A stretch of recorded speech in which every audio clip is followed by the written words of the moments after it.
अस्सलाम वालेकुम स्टूडेंट। हम angle between two vectors find कर रहे थे, तो जिसमें हमने पहले फार्मूला डिस्कस कर लिया था। अब उनमें डॉट और यू और वी का मैग्नीट्यूड हमने फाइंड किया, तो वहाँ पुट कर देंगे तो देखते हैं आंसर क्या आता है। सो आपके पास जो कॉस थीटा है वो आएगा, बेसिकली वो क्या था, V dot W and U vector magnitude, V vector magnitude values put करेंगे, आ जाएगा a1 a2 plus b1 b2 plus c1 c2 divided by u vector magnitude and v vector magnitude. तो यहाँ से हम दोनों को लिखेंगे a1 square plus b1 square plus c1 square square root a2 square plus b2 square plus c2 square. तो ये simple हम इसमें वैल्यूज पुट करेंगे। तो सिंपल, जब आपके पास दो वेक्टर्स गिवन होंगे तो आपने उन वेक्टर का डॉट और उनके मैग्नीट्यूड फाइंड करके यहाँ पुट करेंगे और कॉस को दूसरी तरफ शिफ्ट करेंगे, तो आपके पास एंगल जो है वो इजीली फाइंड हो जाएगा। ठीक है। अच्छा, उसके बाद हमारे पास इन्हीं के साथ करोलरीज हैं। करोलरीज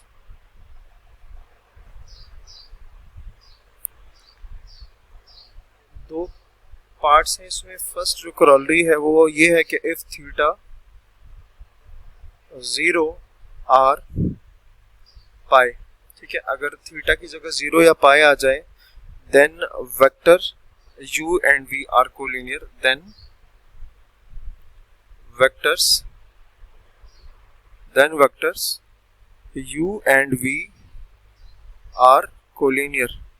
तो दोनों वेक्टर्स क्या हो जाएंगे, दोनों वेक्टर जो है वो हमारे पास कोलिनियर हो जाएंगे। Then vectors u and v are collinear, vector u and v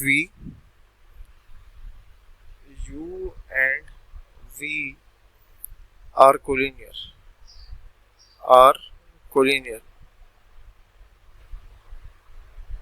then vector u and v are collinear. अच्छा, उसके बाद सेकंड पॉइंट है कि इफ थीटा 90 डिग्री हो,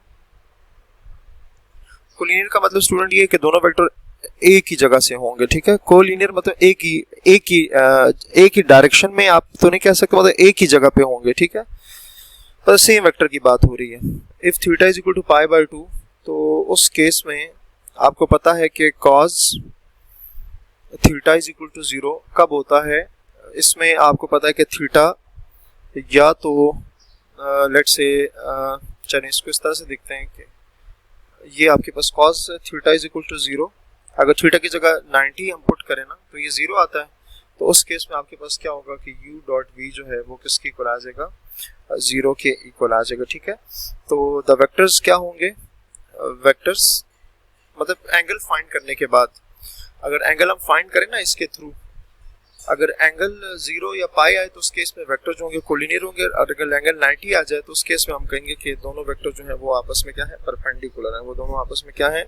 then vectors u and v, then vectors u and v are collinear, दोनों क्या हो जाएंगे, कोलिनियर हो जाएंगे, दोनों वेक्टर्स कोलिनियर हो जाएंगे। ठीक है। अब इससे रिलेटेड हमारे पास एक एग्जांपल है, हम एग्जांपल डिस्कस करते हैं। अच्छा, एग्जांपल में हमारे पास दो वेक्टर्स हैं।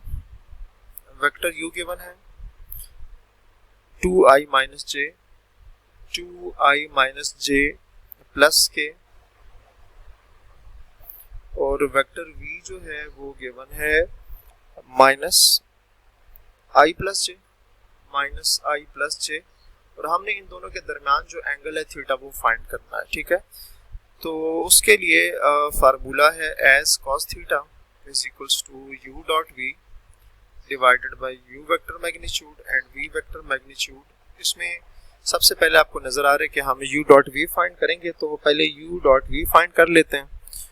u वेक्टर और v वेक्टर का magnitude 2i minus j plus k dot minus i plus j। अब यहाँ पर चूंकि k कंपोनेंट नहीं है तो उसको 0 कर देते हैं, तो u डॉट v। अब डॉट किस तरह से लेंगे, 2 -1 plus -1 1 plus 1 and 0 u dot v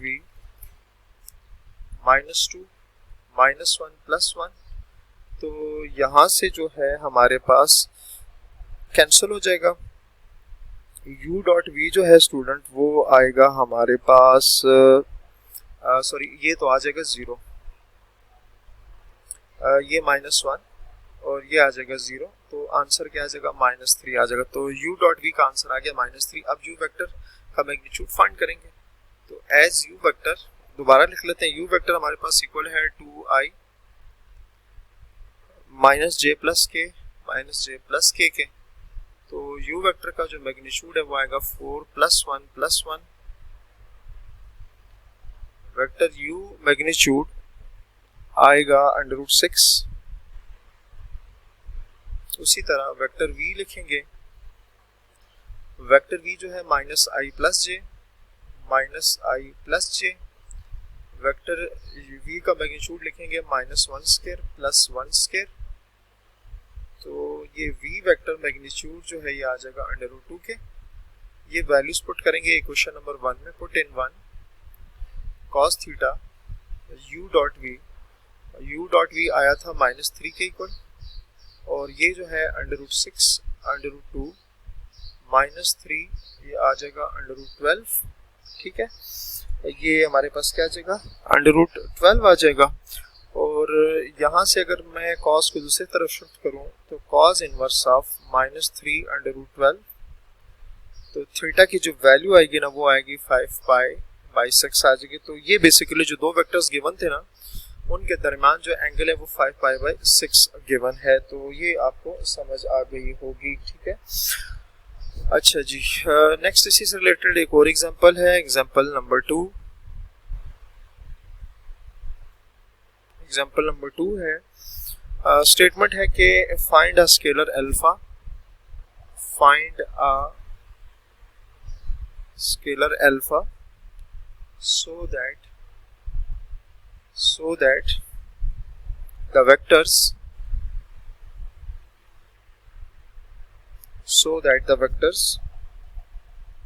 2i plus alpha j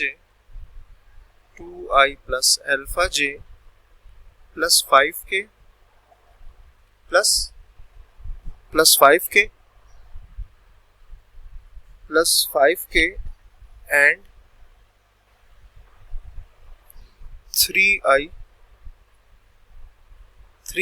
plus j plus alpha k are perpendicular।